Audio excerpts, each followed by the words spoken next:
bahwa anak itu anugerah Tuhan. Nah, dan kalau dia anugerah Tuhan,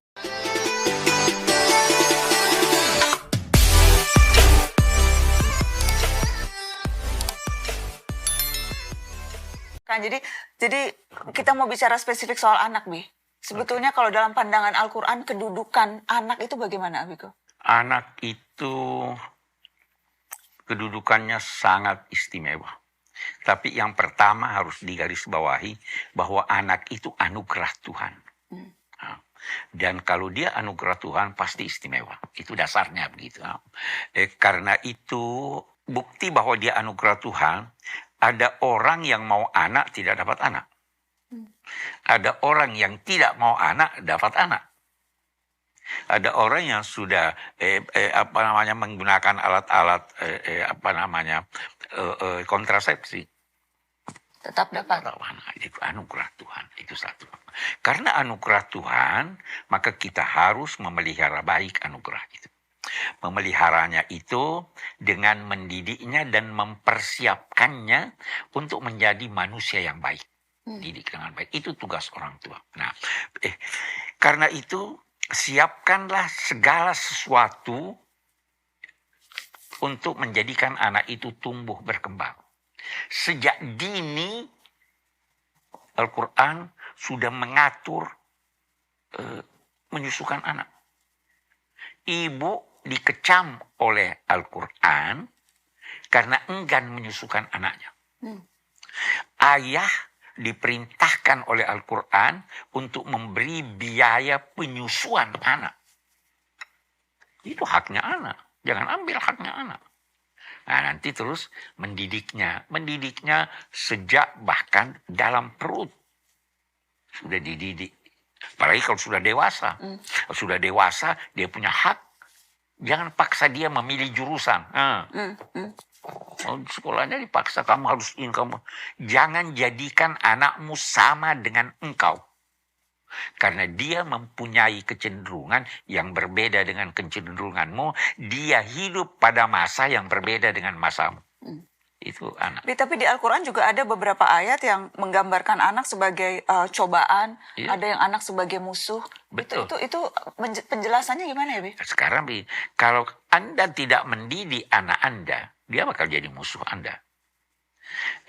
Boleh jadi di dunia sudah jadi musuh. Iya kan? Alangkah banyaknya anak yang durhaka pada orang tuanya. Dia jadi musuh. Boleh jadi orang tua memanjakan anaknya sehingga dia merasa bersahabat dengan anaknya. Tapi pemanjaannya itu menjadikannya musuh kelak di hari kemudian. Itu ada riwayat mengatakan ada seorang tua, ayah atau ibu sudah akan melangkah menuju ke sorga. Anaknya yang tidak terdidik, durhaka, melangkah menuju ke neraka. Sebelum sampai di neraka dia protes pada Tuhan. Tuhan, saya begini karena orang tua saya tidak didik saya. Insifni min hadzal zalim. Saya minta keadilanmu menyangkut orang yang berlaku aniaya terhadap saya ini. Nah, orang tuanya bisa terseret. Jadi musuh. Ya kan? Dan cobaan juga. Cobaan juga bisa. Boleh jadi melalui anak kita dicoba Tuhan. Sabarnya atau tidak. Kematian anak bisa jadi cobaan buat kita, sabar atau tidak. Anak yang melakukan kegiatan-kegiatan yang tidak direstui Tuhan, jangan lantas mengutuk anak itu cobaan buat kita, sabar atau tidak. Sabar tidak mendidik dia atau tidak, itu namanya musuh, itu namanya cobaan. Abiku, kalau tadi anak adalah anugerah dan setiap anak punya hak hidup. Betul. Bagaimana dengan kasus-kasus di mana kita lihat sebelum anak itu lahir diaborsi misalnya, Bi? Itu bagaimana sih pandangan Al-Quran tentang aborsi, Bi? Oke, hidup manusia itu sangat berharga. Tetapi ada kasus-kasus yang menjadikan kelanjutan hidup janin itu wajar untuk diaborsi. Misalnya yang disepakati ulama, kalau kelanjutan hidup janin yang dalam perut ibu ini membahayakan ibu, lakukan aborsi. Jadi hak hidup ibu diutamakan? Itu prinsipnya. Hak hidup orang yang sudah hidup yang sudah berada di permukaan bumi ini lebih diutamakan dari yang hidup di dalam perut ibu. Jadi kalau membahayakan ibu, Kalau membahayakan ibu itu hanya saja ada ulama yang menambahkan bahwa itu sebelum janin itu dinilai hidup, dalam arti sebelum dihembuskan roh kepadanya. Itu dalam hadis dikatakan itu 120 hari. Jadi kalau mau digugurkan sebelum itu kalau ada alasan yang ini boleh digugurkan. Ada bahasan di kalangan ulama-ulama masa kini menyangkut pemerkosaan. Bagaimana? Ada yang membolehkan. Karena itu mengancam ibu dari segi nama baiknya. dan secara psikologisnya, jiwanya, apa batinnya? Batinnya ya kan. Tapi itu yang diperkosa. Jangan yang suka sama suka. Hidup itu sangat berharga, bernilai. Hidup itu anugerah Tuhan. Dan jangan beranggap bahwa anak itu berdosa. Anak tidak berdosa, yang berdosa kedua orang tuanya. Iya kan?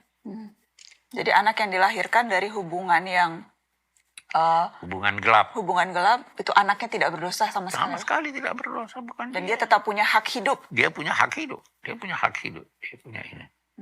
Dan tidak usah diungkit. Ya kan? Tadi Abi bilang hak hidup anak, salah satunya hak untuk menyusui, itu juga spesifik Al-Quran. Spesifik Al-Quran. Wa hamluhu wa fisaluhu thalathuna syahran.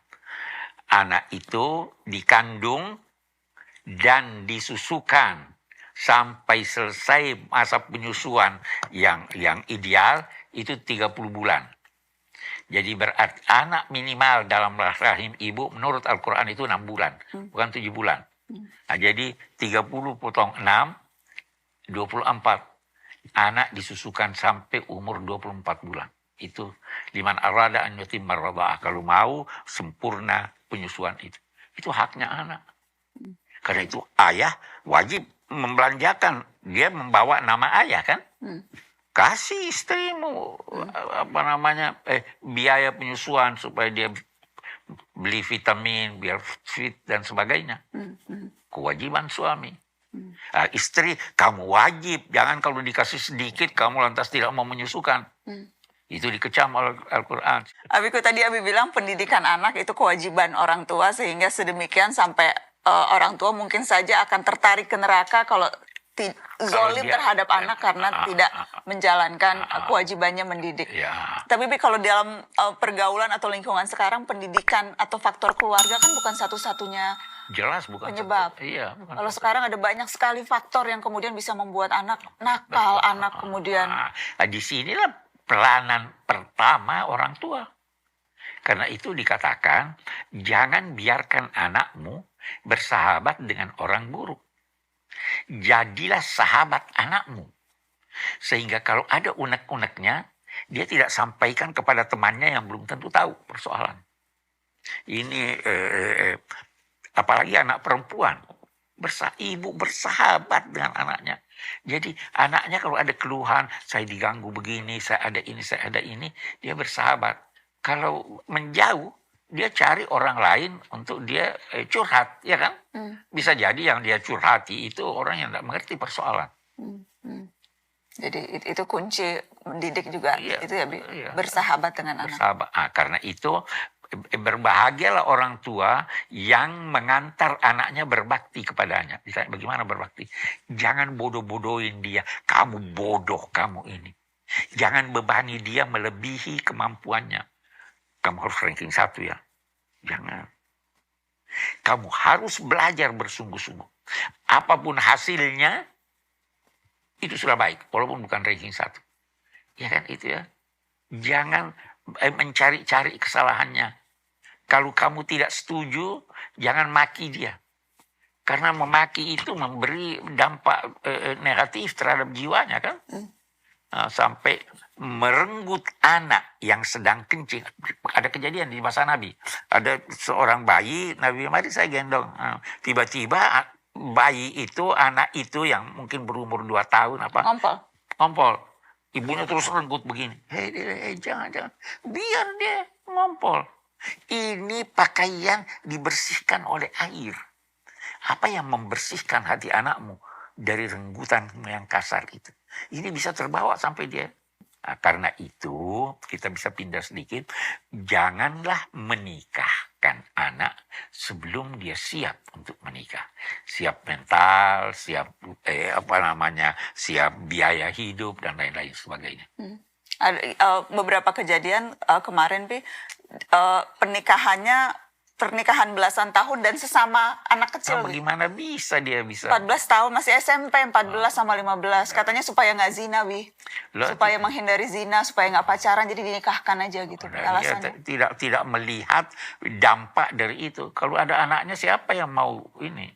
Siapa yang mau didik anaknya? Pasti akan dididik salah itu. Ya kan? Jadi alasan menghindari zina bukan alasan yang cukup kuat untuk menikahkan. Orang tidak bisa terhindar dari zina hanya sekedar karena dikawinkan. Masih bisa saja dia berzina walaupun sudah kawin. Alangkah banyaknya yang begitu. Nah, yang menghindarkan orang dari perzinahan itu adalah pendidikan yang benar, yang menjadikan dia sadar bahwa perzinahan itu adalah buruk. Biar ada satu lagi, sekarang tuh juga ada jalan pintas. Kalau anaknya nakal, udah dipesantrenkan aja deh. Atau dikirim biar dididik di pesantren supaya disiplin. Itu gimana, Itu mungkin lebih baik daripada tidak dididik sama sekali. Jadi kalau memang seolah-olah mengalihkan tanggung jawab, padahal di pesantren kan juga bisa tidak otomatis. Ya, memang tidak otomatis, tetapi itu lebih baik daripada tidak dididik. Kalau Anda tidak mampu, berikan orang lain yang mampu. Jadi boleh jadi di pesantren itu bisa dia menjadi lebih baik karena mendapat perhatian yang khusus dari kiai-kiai yang memang mempunyai keahlian dalam pendidikan. Jadi bukan semua pesantren juga. Oke. Oke, Biku. Oke. Thank you very much. Syukran jazilan kalau bahasa Arab ya. Syukran jazilan. Assalamualaikum teman-teman.